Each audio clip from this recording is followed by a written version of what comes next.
Another food trip na naman dito sa may Montalban, Rizal na narecommend yung puntahan namin ni Maynard. Kaya napadayo kami dito sa may Eastwood Phase 1 para mapuntahan tong Cafe Jose. Nag-commute lang kami papunta dito at bumaba kami dito sa may Louvers. At simula dito, sumakay kami sa mga nakapilang tricycle na color orange. At sabi namin, dito lang kami sa may CCH building sa Eastwood Phase 1. Simula dun sa Louvers hanggang dito sa may Cafe Jose, 50 pesos yung siningil sa amin. Maaliwalas at malinis yung shop nila. Naka-open din tong place nila kaya preskong hangin yung mararamdaman nyo pag kumakain kayo dito. Marami silang mga available dito na foods at ito yung kanilang buong menu. At ito yung mga tinry naming orderin sa kanila. Sa drinks, itong Biscoff Latte at Spanish Latte. Sa kanilang rice meal naman, ito yung tinry namin yung kanilang beef salpicao at chicken alaking. At umorder rin kami na masarap i-partner sa kape itong Lotus Biscoff Craffle. Nag-add na rin kami ng lasagna. Dito sa kanilang rice meal, malambot yung pagkakaluto nila sa beef salpicao. At meron itong kasamang mixed veggies. Sa beef salpicao nila, meron itong sahog na mushroom at pritong bawang. Itong dalawang sahog yung mas nangingibabaw na lasa kapag natikman nyo to. Pang-balance din tong mixed veggies para sa pait ng bawang. Sunod naman, ito yung kanilang chicken alaking. Meron din itong kasamang mixed veggies. Medyo nalula nga ako sa laki ng serving nila. Kasi tingnan nyo naman halos kalahati nitong plato yung chicken alaking. Sa sauce na nakalagay, meron itong dinurog na carrots at celery. At nangingibabaw yung lasa ng celery dito. Sa chicken naman, makapal yung pagkakahiwa nito at hindi puro breading. Sa laki nga ng chicken alaking nila, ulam pa lang talagang busog ka na. Sulit na talaga yung isang order nito. Sunod naman, ito yung kanilang lasagna. Tingnan nyo naman yan at hindi tinipid sa cheese. Lahat nga pala ng mga sinerve sa amin ditong pagkain talagang bagong luto kaya mas masarap kainin kasi mainit pa. Talaga napaka-cheesy nga nito at nagustuhan talaga namin. Sulit din to para sa 140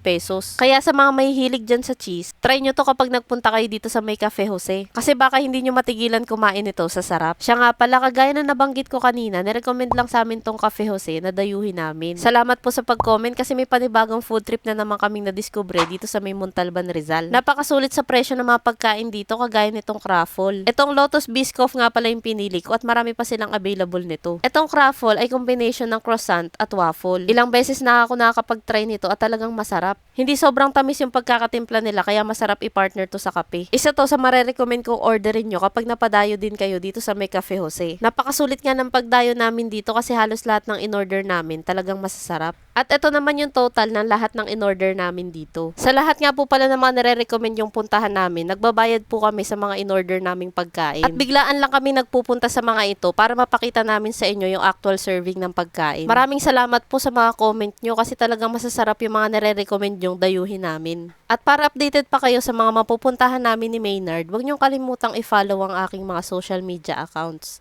Yun lang, maraming salamat sa panonood. Bye!